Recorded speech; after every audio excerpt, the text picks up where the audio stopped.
So we have mass arrests where 11 people were arrested, including Chinese immigrants, where they were being used by the Chinese Communist Party of China to target our service members so they could gain access to our military bases where they could spy on the U.S. This is the Immigration Report. If you want daily immigration updates without bias, with evidence, please consider subscribing. Let us get into it, starting with this video.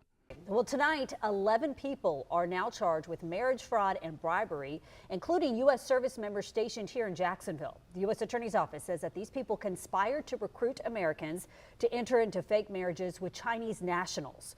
Our investigative reporter Riley Phillips was at the federal courthouse today as this announcement was made, and Riley's joining us now with more on the case. Riley, investigators think that these Chinese nationals wanted to gain access to military bases?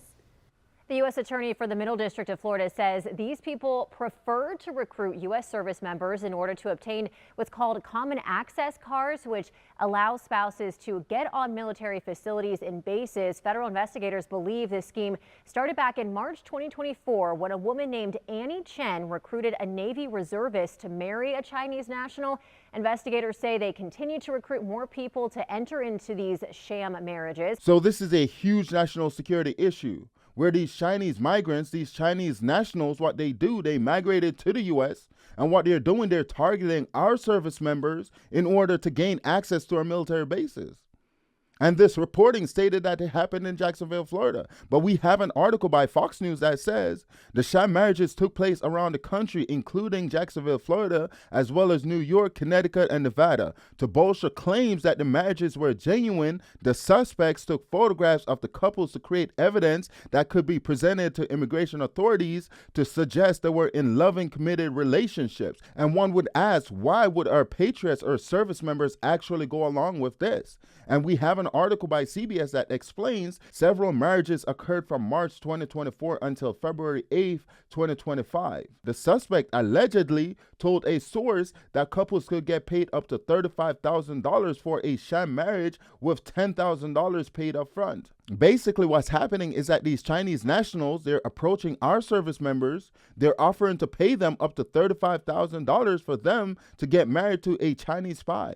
After they're married, these individuals have access to our bases through what's called a common access card or a CAC card. And once they're on base, they'll be able to take pictures of whatever they want. They'll have access to wherever on that base or any other base. Oftentimes, spouses, military spouses, they're in one group chat. And that is a huge national security risk because whenever a unit is deploying, spouses often talks about it in a group chat. These Chinese individuals, these Chinese spies, if they're in these group chats, then they'll have access to all their sensitive information and they'll send that information back to China. So this is a huge national security risk. And Chinese nationals in the U.S. and the Chinese government, they've been working together to exploit our military. And here we have another reporting where 2 sailors were busted for selling secrets to China. Take a look. The 22-year-old petty officer pleaded not guilty in federal court Thursday afternoon, one day after being arrested at Naval Base San Diego on espionage charges. Patrick Way worked as a machinist on board the USS Essex. He had a security clearance and sent classified material to a Chinese intelligence officer between March 2022 and as recently as 2 days ago, according to San Diego's U.S. Attorney, Randy Grossman. Our indictment alleges that over the course of more than a year and on multiple occasions, Wei sent national defense information to China, including documents, photos, videos, and technical manuals. Prosecutors said Wei collected between $10,000 and $15,000 from his Chinese intelligence officer, while at the same time working to become a U.S. citizen. The officer even congratulated him when he became a U.S. citizen in May of 2022.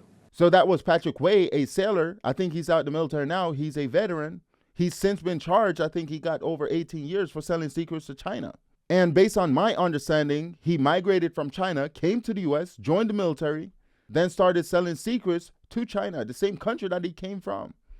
And while I do appreciate people that served or that's serving, because I myself did 10 years in the Marine Corps, I think Patrick Way should have at least gotten 40 years.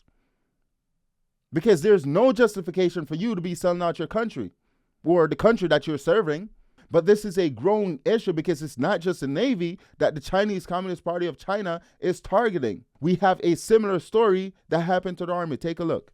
Welcome back to Live Now from Fox, and good morning to you if you're just now tuning in. On this Friday, we are following breaking news, learning 2 U.S. soldiers and 1 former soldier are charged with selling U.S. Army secrets to China.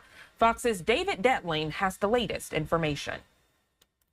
2 active duty U.S. soldiers stationed at Joint Base Lewis McChord no longer at their posts. They are behind bars accused of working with the Chinese government. This is the result of a long-running investigation where the FBI and our partners were able to uncover a conspiracy to steal national defense information from military installations here in the Pacific Northwest. The FBI naming those 2 JBLM soldiers as Jian Zhao and Li Tian. They, along with Royu Duen, a former U.S. soldier in Oregon, were arrested Thursday. All of them are accused of violating their duties to protect sensitive military information by selling it to China. So as I mentioned before, this is a huge national security risk, and it is something that the Pentagon, the military, needs to look into. Because people who migrate from country that are adversarial in nature, we need to maybe have extra safeguards in place.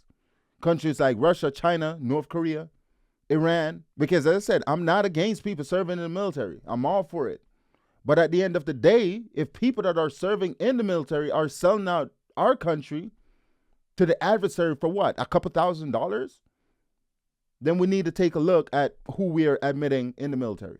And it's not just the military, it's our government as well, our local government, our federal government. I'm gonna show you some stories in a bit. Because we have a mayor in California, in Southern California, who was engaged to a Chinese spy. Take a look at this. Arcadia Mayor Eileen Wang not taking questions about the sentencing of a convicted Chinese spy who she once referred to as her boyfriend and fiancé and who worked on her campaign. Can you just give us your reaction to the sentence?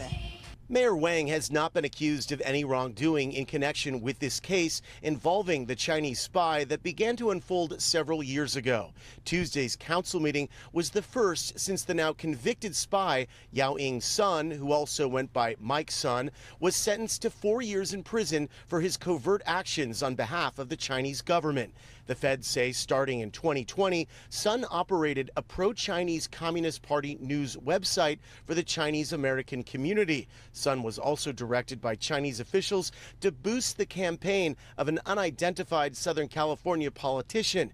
This is Wang talking about her relationship with Sun at a council meeting from December of 2022. To my fiancé, Director Mike's son, who walks streets with me every single day, who is a real leader of me. After Sun was charged, Wang tried to distance herself from Sun.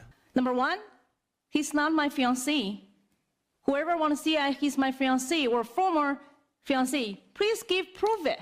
My question is how convenient it is for someone that migrated from China 30 years ago, Mayor Wang, to have some form of ties with a Chinese spy. How convenient is that?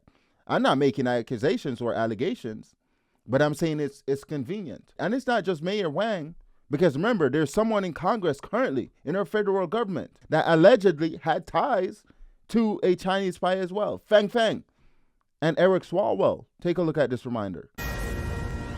And this is a Fox News alert, a blockbuster story happening on Capitol Hill this morning. Democratic Congressman Eric Swalwell, who sits on the House Intel Committee, reportedly has ties to a Chinese spy, that alleged agent apparently trying to influence American politicians. And now Republican lawmakers are demanding answers. Good morning, everyone. I'm Sandra Smith. Yeah, this is fascinating. Sandra, good morning to you. Good morning, everyone. I'm Trace Gallagher. That report coming from Axios. Swalwell now pushing back, saying the story was released to hurt him because of his constant criticism of President Trump. But Tucker Carlson says it shows the top Democrat is compromised. So that was Eric Swalwell that allegedly had ties to a Chinese spy named Fang Fang. And he's running to become the governor of California, and he's the lead candidate for the Democrats. And we all know that California is a deep blue state. And more than likely, he's going to win the nomination if he's, or win the gubernatorial race if he's the nominee. How convenient is that? And it's not just California. Because the mayor that I just outlined, Mayor Wang Fan, or Mayor whatever her name is, Wang, and Eric Swalwell, they're both from California, and it's New York as well. It's convenient that it's the Democrats who always have ties to the Chinese Communist Party of China. And then they always try to blame the Trump administration or Trump and say, oh, he loves Russia, he has Russian ties. And the media doesn't talk about this. And take a look at the story as a reminder where Andrew Cuomo and the current governor, Hochul, they hired actual Chinese spies that were working for them. Take a look. Linda's son walked out of a Brooklyn federal court charged with acting as an undercover agent for Beijing. The feds say the 41-year-old Chinese-born U.S. citizen used her position as former aide to New York governors Kathy Hochul and Andrew Cuomo to directly help the Chinese government. She allegedly used her government rules to quietly push China's agenda. The 65-page indictment has Sun facing 10 criminal counts.